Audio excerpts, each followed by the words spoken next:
sommaire de ce journal, du coltan dissimulé dans un camion-citerne saisi à la Grande Barrière entre Goma et le Rwanda. Les détails, c'est tout à l'heure. À suivre également dans ce journal, les travaux de construction du barrage de Boussanga dans le Lualaba en bonne évolution. C'est tout pour les titres. Madame, Monsieur, bonsoir. Tout le plaisir est pour moi de vous retrouver sur la nationale. Bienvenue aux 20h. Tradition respectée aujourd'hui à la Cité de l'Union africaine, le chef de l'État Félix-Antoine Tshisekedi a présidé la 45e réunion du Conseil des ministres par vidéoconférence et parmi les points examinés, la situation socio-économique du pays.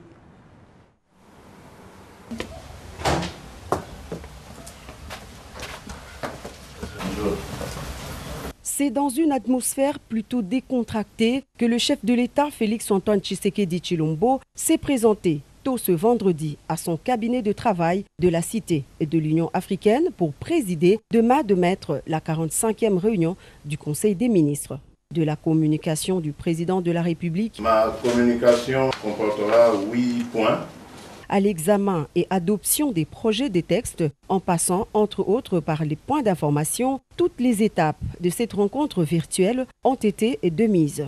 Les membres du gouvernement, chacun en ce qui les concerne, ont fait leurs exposés conformément aux recommandations faites par le chef de l'État lors du précédent conseil. La ministre d'État, ministre en charge des Affaires étrangères, a présenté son dossier concernant les dépenses fixes et inéluctables pour le bon fonctionnement de nos missions diplomatiques, à savoir les ambassades et les postes consulaires. Sujet qui préoccupe au plus haut point le garant de la nation congolaise qui, lors de la précédente réunion du Conseil des ministres, l'avait abordé au premier point de sa communication devant les membres du gouvernement.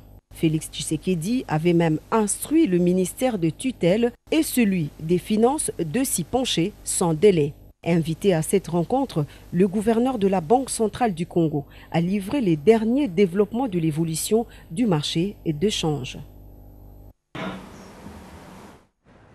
Et les autres détails vous seront communiqués par le porte-parole du gouvernement. Du coltan, je le disais au début du journal, dissimulé dans un camion-citerne et autres contenants interceptés et saisis à la Grande Barrière entre Goma et le Rwanda. Au Nord Kivu, ce joli coup de filet est l'œuvre de la brigade douanière et autres services aux frontières dans cette partie est du pays. C'est un reportage de Ricky Nzuziloya. Une triple mission est dévolue à l'administration douanière congolaise, volet fiscal, économique et sécuritaire, ce en application des législations connexes aux frontières conformément aux conventions internationales. La brigade douanière, l'un des services admis aux frontières, protège la société congolaise contre toutes sortes de trafics illicites et la contrebande.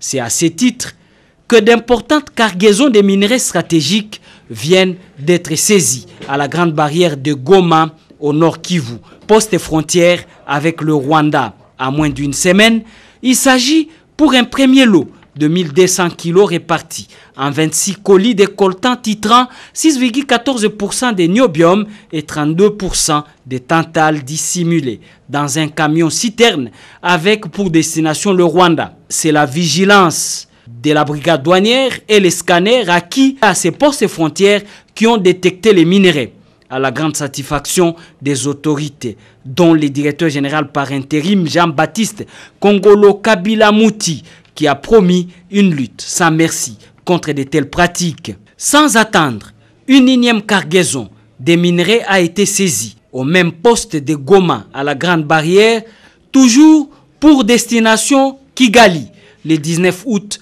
2020. 22 colis de minerais coltan, dont 15 de coltan blanc et 7 colis coltan noir pour un poids total de 585 kg, avec 7 cartons bourrage moto TVS ainsi qu'un sac lait Momo pour dissimuler. Ces jolis coups de filet a été encore encouragé par le staff que dirige Jean-Baptiste Nkongolo. Il met chapeau bas à la brigade en signifiant que la Direction générale des douanes et accises ne cessera de faire de la lutte contre les antivaleurs son cheval de bataille, y compris les autres services admis aux frontières. La RDC a désormais son programme national de développement de l'entrepreneuriat. Ce document a été présenté le jeudi par le ministre des classes moyennes, petites et moyennes entreprises au cours de l'ouverture des États généraux des PME. Les détails dans ce reportage de David Moubenga. Quelle PME pour l'émergence de la République démocratique du Congo à l'horizon 2030? C'est le thème des États généraux organisé par le secrétariat général des classes moyennes, petites et moyennes entreprises et artisanat, dont l'ouverture a eu lieu ce jeudi.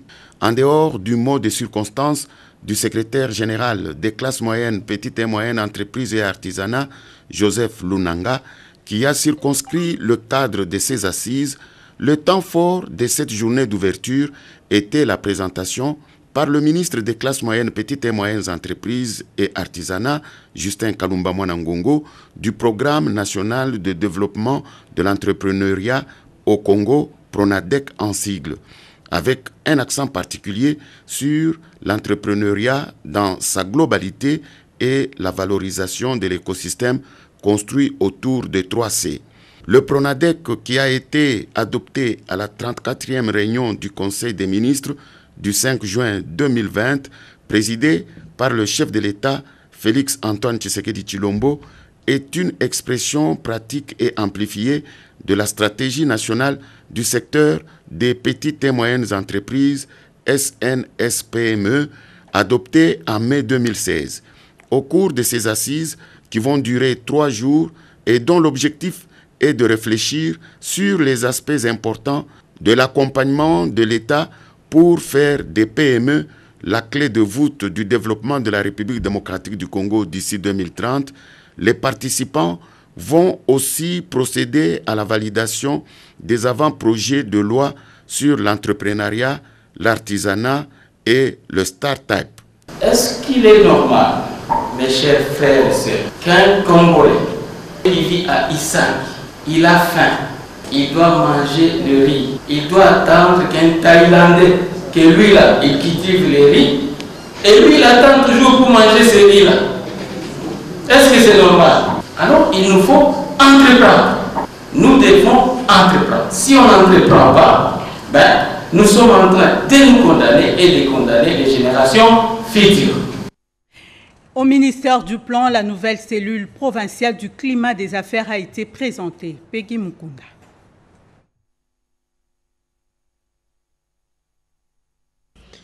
Identifier les obstacles à l'amélioration du climat des affaires, formuler les recommandations, communiquer sur les réformes sont là les missions assignées à la cellule provinciale du climat des affaires pour la ville de Kinshasa. Présentée au cours d'une matinée de sensibilisation présidée par les vice-premiers ministres, ministres du Plan, Élisée Mounembwe, les membres de cette cellule sont issus des différentes structures réformatrices de la capitale et ministères provinciaux. Nous tenons à ce que les réformes qui ont déjà été opérées soient réellement appliquées, qu'il y ait un allègement au profit justement des investisseurs pour que non seulement que la ville de Kinshasa soit vraiment attrayante par rapport aux investisseurs, mais aussi ceux qui sont nos électeurs puissent trouver de l'emploi et ça nous déchargerait en tant qu'élus. Faisant un décryptage et diagnostic de la situation actuelle du climat des affaires, le directeur général de l'ANAPI a présenté aux députés et ministres provinciaux les avancées et défis auxquels fait face les pays. Ce que nous attendons, c'est que nous puissions avoir un environnement serein au niveau de la ville de Kinshasa. On parle tellement de taxes au niveau de communes, au niveau même de la ville, province de Kinshasa. On parle tellement des tracasseries administratives. Nous avons, pour le simple fait du transport, on a tellement d'acteurs qui interviennent dans ce chaînon que nous pensons qu'avec l'engagement solennel et public qu'a pris l'honorable vice-président au nom du président de l'Assemblée provinciale, qu'a pris son Excellence Monsieur le vice-gouverneur au nom du gouverneur de la ville province de Kinshasa, que ces engagements vont se traduire par des actes. Après le nord et le sud Kivu, les Tanganyika ou encore le Kwilu, Kinshasa est la 12e province à avoir une cellule provinciale du climat des affaires. Une preuve de la détermination de l'État d'améliorer au mieux la pratique des affaires dans le pays. Les webinaires du 60e de l'indépendance de la RDC, c'est une série d'échanges par vidéoconférence organisés par le réseau Makutano avec 5 thèmes différents. On a noté la participation active du ministre des Finances, notamment pour le 5e thème. Reportage, Nicole Sesep-Loka. Durant ce dernier webinaire du réseau Makutano, il a été question d'aborder les causes de l'instabilité de la monnaie de la RDC, les francs congolais, et l'épisode inflationniste récent. Dans son intervention, le ministre des Finances, Sele Yalagouli, a évoqué le fait que la crise de la Covid-19 n'est pas la seule responsable de la situation du franc congolais et des prix en République démocratique du Congo. Et il préconise ainsi une réforme fiscale ambitieuse qui sera rapidement lancée. Pour sa part, le gouverneur de la Banque centrale du Congo, Deogracias Mutombo, a évoqué le fait que notre économie est en déséquilibre car extravertie, mais aussi malade suite à la pression fiscale. Il a affirmé que les mesures prises par la Banque centrale du Congo sont porteuses des germes de réussite si l'action est concertée avec le gouvernement de la République. Le président du patronat congolais, Albert Yuma, a fait savoir que le taux d'échange n'est pas le seul reflet de la situation économique et des failles structurelles de l'économie congolaise. Il a par ailleurs demandé que la pression sur quelques investisseurs ciblés cesse au profit de l'agrandissement de l'assiette fiscale. Monsieur Célestin Moukeba, directeur général d'Equity Bank, a affirmé la volonté des banques commerciales à accompagner les efforts du gouvernement pour la maîtrise du cadre macroéconomique. Il a par ailleurs annoncé le lancement par la Banque Equity d'une solution de financement pour l'agriculture en vue de réduire la dépendance aux importations qui ont une incidence négative sur le taux d'échange du franc congolais. Une page spéciale est prévue à la fin de cette édition du journal. Le dernier virage. Nous parlons énergie, je le disais, le dernier virage pour les travaux de construction du barrage de Boussanga. Nous sommes là dans la province de Lualaba et déjà amorcé. 240 MW, c'est la production projetée de cette centrale dont la réception est prévue en mars 2021. Constat de nos reporters. Nous sommes sur les chutes de Boussanga, au village qui porte le même nom. À vol d'oiseau, Boussanga est situé à 70 km au nord de Kolwezi, capitale mondiale du cobalt. Ici naît un monstre qui, petit à petit, sort de terre.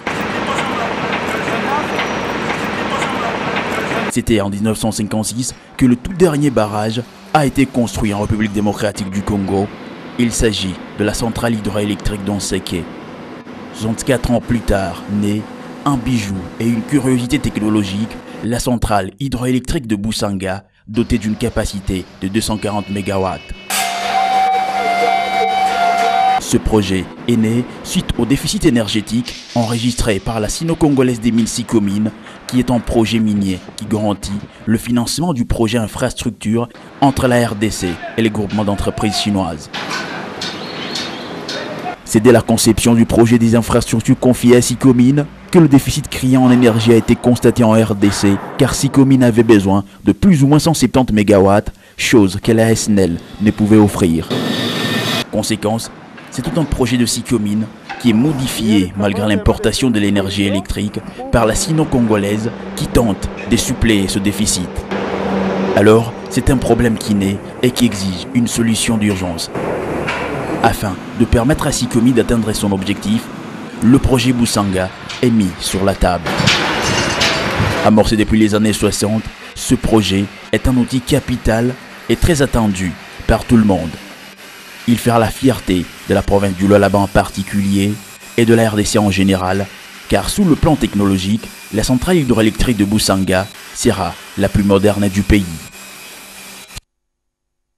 Et depuis Lubumbashi, nous apprenons les démarrages des travaux de réhabilitation de la route Kipushi dans sa partie urbaine longue de 4,5 km. Travaux réalisés par la société chinoise Grec 7 et supervisés par l'agence congolaise des grands travaux. C'est un commentaire signé Betty Amanikunda. Longue de 4500 mètres, la section de la route Kipushi qui va de la station La Bohème à la jonction avec la route de poids lourd de la ville de Lubumbashi va être remis à neuf complètement par la firme chinoise Crekset qui a déployé ses engins en début de la semaine sur le chantier. Ce travail, prévu depuis 2019, a été reporté à la suite de multiples contraintes auxquelles fait face la concession. En effet, le financement de ce travaux provient de la mise en concession de la route Lubumbashi-Kasumbalesa qui prend en même temps en charge la réhabilitation des 90 km de cet axe. Pour ce travaux de la route Kipushi, dont le lancement a été fait par le gouverneur de province Jacques Kabula Katoué, il sera question du recyclage de l'ancienne couche de roulement pour en poser une nouvelle, de la construction des caniveaux le long de cette route, de la pose de l'enduit monocouche après la stabilisation au sol ciment dosé à 5% et enfin de la pose d'une couche de roulement en béton bitumineux de 5 cm d'épaisseur. Ce travail se fera sous le contrôle des ingénieurs de l'Agence congolaise de grands travaux antenne du Grand Katanga, maître d'ouvrage délégué du ministère des Infrastructures, Travaux publics et Reconstruction. La détérioration de cette voie avait été accentuée par les passages des camions remorques en provenance de la route de contournement pendant la période précédant la délocalisation du poste de péage de Kisanga vers Kanyaka. Sur la liste de causes de destruction de cette route, il faudra malheureusement aussi signaler l'incivisme de certains riverains qui sont passés maîtres dans l'art de manifester en brûlant des pneus sur l'asphalte. Présentation auprès du président du Conseil économique et social de 2 projets, un se rapportant à la transformation des déchets en gaz domestique et l'autre relatif à l'agro-industrie. Le président de cette institution compte les soumettre au gouvernement pour étude de faisabilité. Un reportage de Bobo Anan Mokondi.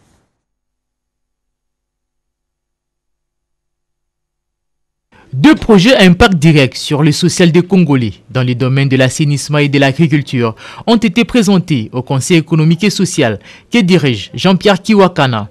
Dans le secteur de l'assainissement, il sera question de récupérer et de transformer des déchets qui seront utilisés dans la production du gaz domestique à la fabrication des bitumes pour l'asphaltage des routes et autres. Un projet important pour la République démocratique du Congo qui cadre non seulement avec Kinbopeto, vision du premier citoyen de la ville, celle de rendre la ville de Kinshasa propre, mais permet également de lutter contre la déforestation. La contribution de ce projet est énorme parce que lorsqu'on va assainir la ville, les quartiers, vous voyez l'intérêt de ceux qui apportent les déchets, ils reçoivent en contrepartie des gaz. Demain, après-demain, les gens vont commencer à se disputer les déchets. Et vous allez voir que les déchets, comme ailleurs, constituent une ressource. Dans le domaine de l'agriculture, les partenaires comptent opérer dans la province du Sud Ubangi. Un projet à impact agro-industriel. Les rapporteurs du Conseil économique et social, René Ngongo, expliquent le contour de ces projets. Ce pays a été parmi les grands producteurs de l'huile de palme en Afrique. Et là, ils sont vraiment en train de faire une grande production avec des variétés améliorées. Donc, c'est quelque chose de reproductible qui peut nous aider, s'il est multiplié dans toutes les provinces, contribuer à l'autosuffisance alimentaire. Le Conseil économique et social qui a dans ses attributions de contribuer à l'amélioration des vécus quotidiens de la population congolaise en soumettant au gouvernement central les propositions concrètes s'est dit ouvert à tous les projets tendant au bien-être des Congolais. Les sénateurs élus de la ville de Kinshasa ont présenté leur rapport parlementaire au président de l'Assemblée provinciale de Kinshasa dont ils sont l'émanation. Ce document contient 10 points clés des solutions pour la ville-province. Commentaire Lisette Mujinga-Mutombo. En vue de lutter pour le bien-être de la population de Kinshasa dans tous les domaines de la vie sociale, les sénateurs élus de la ville-province Kinshasa, conduits par Didier Moumengi, sont allés auprès du président de l'Assemblée provinciale de Kinshasa, Godempoï, lui présenter les rapports parlementaires. Ce document contient 10 points clés des solutions pour la ville-province Kinshasa. Ressources qui permettra aux gestionnaires de notre vie au quotidien d'organiser de manière civilisée les stationnements de véhicules à l'intérieur de nos communes. Deuxième projet, c'est un système de perception fiscale au niveau communal sur la santé, sur la salubrité pour accompagner l'opération Kinbopeto et sur l'impôt sur les personnes pour donner aux communes des ressources de manière à ce que chaque commune puisse mettre en place un système communal de santé. Nous sommes en plein coronavirus. Il va falloir que chaque quartier puisse avoir une maison de santé pour prendre en charge les soins de base.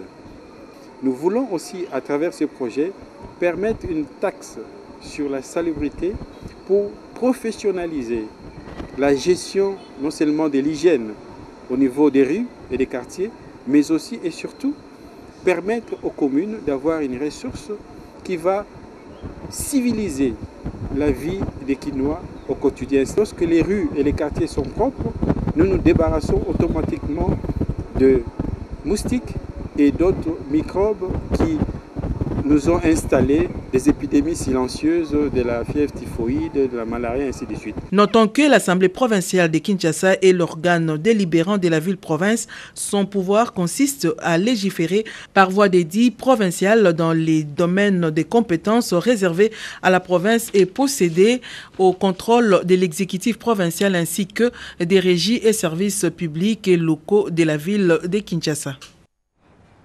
Poursuite de la campagne de vulgarisation du Code minier révisé, le ministre des Mines a abordé le 4e module portant sur la gouvernance dans le secteur minier. C'était au cours d'une journée organisée à l'hôtel Invest de Lingwala.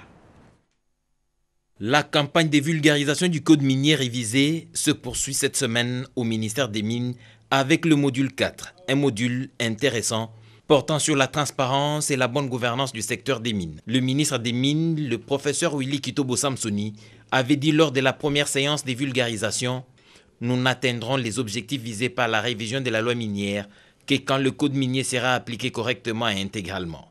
La campagne de vulgarisation du code minier se poursuit cette semaine du 17 août 2020 avec le module 4 qui porte sur la transparence et la bonne gouvernance.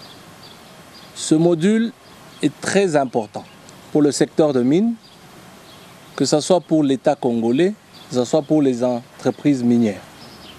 Lorsque on est en train d'exploiter un secteur pour prendre les ressources minérales, eh bien l'État, lorsque l'État doit calculer, par exemple ses redevances minières, doit calculer ses impôts, l'État ne peut le faire que sur une production qui est bien tracé. Son équipe et tous ses techniciens sont déjà mobilisés sur terrain pour faire profiter les opérateurs miniers des enseignements de cette campagne avant l'expiration du moratoire sur l'exportation des concentrés de la République démocratique du Congo. Manque d'infrastructures sanitaires modernes dans le Kwango, le gouverneur Haï de cette province plaide pour l'amélioration des conditions socio-professionnelles du personnel soignant de la zone de santé de Kenge. C'était lors de la visite du Premier ministre dans cette partie du pays. C'est un reportage de Rodé Panda. Voici ce que représentent les formations médicales dans le Congo profond. Pas de lit confortable pour les malades, pas d'eau ni de courant électrique pour assurer une bonne prise en charge des malades. Le centre de santé de Kenge dans la province du Kwango ne fait pas exception. Alors que le Premier ministre, chef du gouvernement, Sylvestre Ilunga Ilunkamba, est arrivé dans le chef-lieu de la province du Kwango pour présider la cérémonie du lancement de l'entretien permanent des routes de décès agricoles par le cantonnage manuel le 19 août dernier, le gouverneur AI du Kwango en a profité pour plaider en faveur de la construction d'un grand hôpital moderne à Kenge. En effet, cher papa, pensez à offrir à vos enfants un hôpital général de référence digne au chef-lieu de notre province qui n'existe pas jusqu'ici. Très sensible à la santé des Congolais, le Premier ministre a voulu palper la réalité du centre de santé de Kenge existant. Les personnels en face du Premier des ministres du gouvernement enfoncent les clous de leur misère professionnelle et sociale. Nous demeurons impayés, pas de salaire, pas de prime. Remise d'un don de matériel sanitaire par les chefs du gouvernement à ces centres de santé avec paiement des factures des malades insolvables et misérables, geste signé Ilunga Ilunkamba a annoncé le ministre du Développement rural Guy Mikulu Pombo qui était dans la suite du Premier ministre. Le médecin chef de zone de santé de Kengue exprime sa satisfaction. Pour nous aujourd'hui, c'est vraiment un meilleur moment où nous venons de recevoir le Premier ministre et qui vient de nous doter d'un matériel très important. Nous ne pouvons que dire merci. On n'a pas été résolu. Ce qui reste, c'est premièrement la motivation du personnel. C'était un grand honneur pour la population du Congo de recevoir officiellement pour la première fois un Premier ministre depuis 1960. L'enseignement non formel a du mal à fonctionner dans le Kasaï central et pour lui donner ses lettres de noblesse, la ministre des Affaires sociales a lancé officiellement les activités dans cette partie du pays. D'autres détails dans ce commentaire signé Patience Mboyo. La reprise des activités de l'enseignement d'éducation non formelle est partie du Centre de promotion sociale d'Endécha. La ministre des Affaires sociales, en séjour au Kasaï central, a donné les goûts. C'était en présence du professeur Ambroise Kamoukini, gouverneur de la province intérimaire, et de plusieurs personnalités de ces secteurs. Une présence, la première du genre dans cette province, saluée à sa juste valeur par les élèves, les enseignants et les inspecteurs. Occasion saisie pour présenter à l'autorité les difficultés qui entravent le bon fonctionnement de cet enseignement non formel. La première fois que notre province vient d'être honorée par l'autorité nationale numéro 1 des affaires sociales, nous vous demandons d'être notre véritable médiatrice auprès du gouvernement congolais pour que nous soyons mécanisés, payés et primés, bref, la prise en charge du personnel. D'une oreille attentive et consciente de toutes ces difficultés, Rose Boyata a promis l'appui du gouvernement central dans un délai très proche avant de lancer un message d'encouragement aux élèves. J'ai dit à tous ces apprenants que l'avenir de demain, c'est entre leurs mains. Le Congo est un pays riche. Qu'ils suivent bien les cours et c'est demain qu'eux ils vont construire notre République démocratique du Congo. Il faut signaler qu'à cette même occasion, la patronne des affaires sociales a remis des kits sanitaires pour l'observance des gestes barrières. La reprise des activités académiques dans les universités et autres instituts supérieurs de Kinshasa et du Congo central dans le respect des gestes et barrières. Ces questions étaient au centre de la séance de travail entre le ministre de l'ESU et le caucus des parlementaires de Kinshasa et du Congo central. Marie Kalong. Les élus nationaux de la province du Congo central ont échangé avec le ministre de l'enseignement supérieur et universitaire, Thomas Loakalo Senjola. Ces derniers ont fait des propositions au numéro 1 de l'ESU sur la situation de l'heure au sein des établissements du supérieur dans la province du Congo central. Chacun, dans son fief électoral, rentre avec une réponse positive au problème qui a été posé. Nous attendons la réalisation de ce que le ministre nous a dit. Et nous avons confiance en lui. Nous savons que tous les territoires ont reçu des réponses positives. Bien avant, Thomas Loakalo Senjola a échangé avec le caucus des élus nationaux de la ville-province Kinshasa. Au menu de leurs entretiens, la reprise progressive des cours au sein de tout l'établissement du supérieur de la ville-province Kinshasa en particulier. Leurs préoccupations ont porté également sur l'application par les universités des mesures barrières car la pandémie Covid-19 est toujours d'actualité.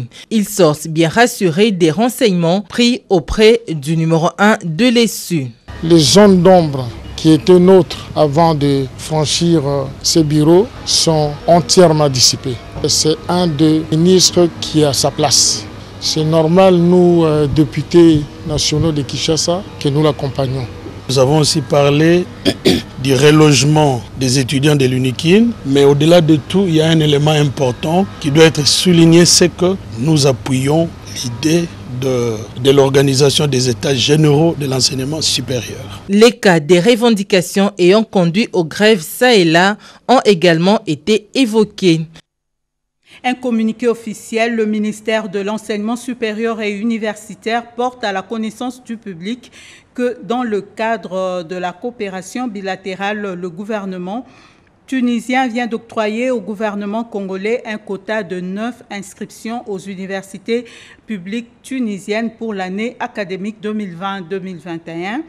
Toute personne intéressée par cette offre est priée d'entrer en contact avec la direction de la coopération internationale et régionale de l'enseignement supérieur et universitaire située dans l'enceinte du secrétariat général de l'enseignement supérieur et universitaire numéro 67, 6 boulevard Tchati dans la commune de La Gombe. La date limite du dépôt des dossiers est fixée au 25 août 2020, c'est signé M. Poncien Kamina Kabango. Parlons religion, l'évêque du diocèse de Butembo-Beni, Monseigneur Sikouli, a organisé une messe en mémoire de 2 évêques auxiliaires qu'il est secondé dans son ministère pastoral à la paroisse Fatima de Kinshasa-Gombe. Le diocèse de Butembo-Beni, avec son évêque Sikouli Melkisedek et la province du Nord Kivu, se voit frappé en ce mois d'août 2020 par une série de deuils qui lui ôte sa crème ecclésiastique et intellectuelle, qui justifie l'organisation d'une messe de suffrage en leur mémoire à la paroisse de Fatima de Kinshasa. Exerçant au niveau d'évêques auxiliaires leur charge pastorale, Monseigneur Sokoni et Monseigneur Mupendawatu, l'abbé Michien et le père croisier Faz Moulindois, le secrétaire général émérite du développement rural, Massé Damien, le docteur Mbayahi, l'ingénieur Lusenge, ainsi que 2 cadres de l'administration publique, Kioma Gérard et Moussokoni Evariste, telle se présente la série de décès enregistrés au niveau du diocèse de Butembo-Beni en l'espace de 2 semaines seulement. L'officiant du jour, M. l'abbé Nzingene Jean, a dans son homélie expliqué que le sort qui frappe ainsi le diocèse de Butembo-Beni, tout comme les habitants de ce territoire aggravés par les tueries à répétition depuis 6 ans, doivent plutôt susciter, suivant la sagesse qu'ils incarnaient, la poursuite de la recherche de la paix, message appuyé par le gouverneur Kali Nzanzu Kasivita. Et donc pour moi, si ce n'est de souhaiter la paix pour les nations.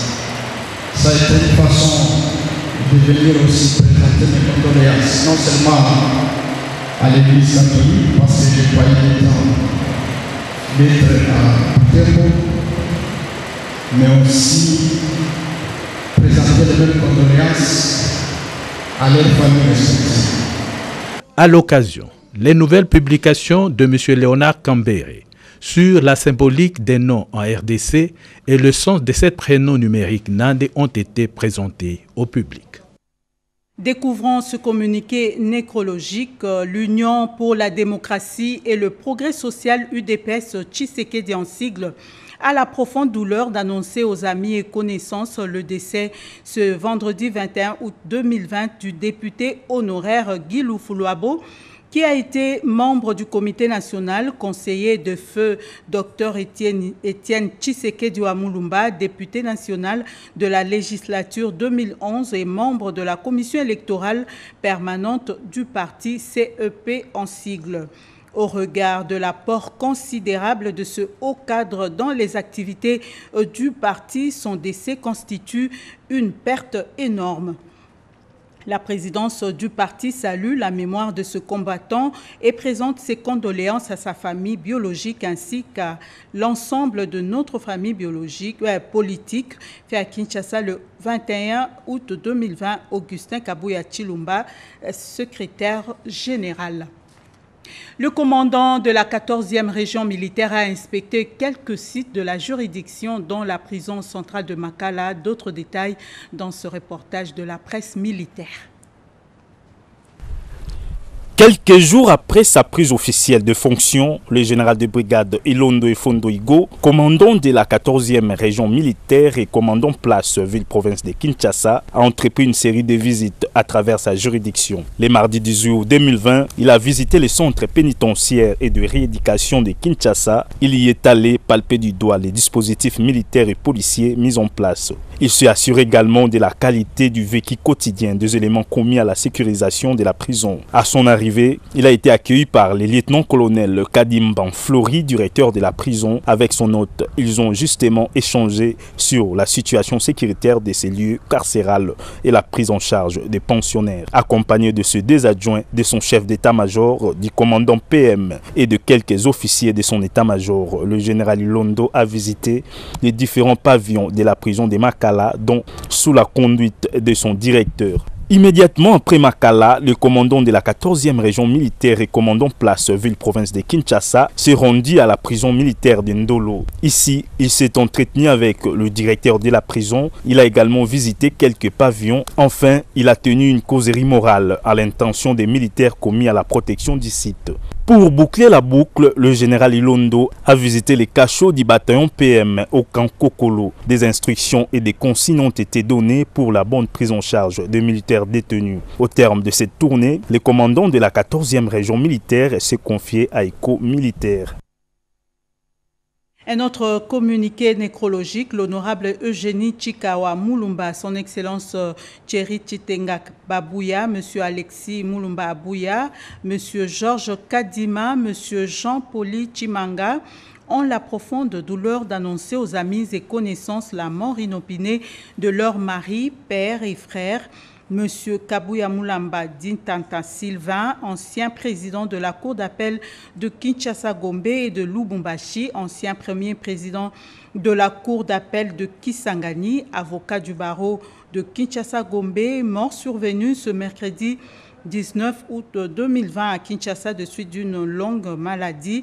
En attendant le programme de l'inhumation, le deuil est organisé à son domicile dans la commune de Mongafula. Ce communiqué tient lieu de faire part. Reprenons ce communiqué de l'UDPS, l'Union pour la démocratie et le progrès social, l'UDPS Tshisekedi en sigle, a la profonde douleur d'annoncer aux amis et connaissances le décès ce vendredi 21 août 2020 du député honoraire Guy Loufoulouabo qui a été membre du comité national, conseiller de feu Dr Étienne Tshisekedi Moulumba, député national de la législature 2011 et membre de la commission électorale permanente du parti CEP en sigle, au regard de l'apport considérable de ce haut cadre dans les activités du parti. Son décès constitue une perte énorme. La présidence du parti salue la mémoire de ce combattant et présente ses condoléances à sa famille biologique ainsi qu'à l'ensemble de notre famille politique. Fait à Kinshasa le 21 août 2020, Augustin Kabuya Chilumba, secrétaire général. Et c'est par cette note triste que nous bouclons ce journal de partout où vous nous suivez. Merci de votre attention. Madame, Messieurs, l'actualité continue sur la nationale. 22h, Lopez Kakouba reviendra sur ce plateau pour une nouvelle session d'information. Passez une excellente soirée et bon début de week-end. À toutes et à tous, au revoir.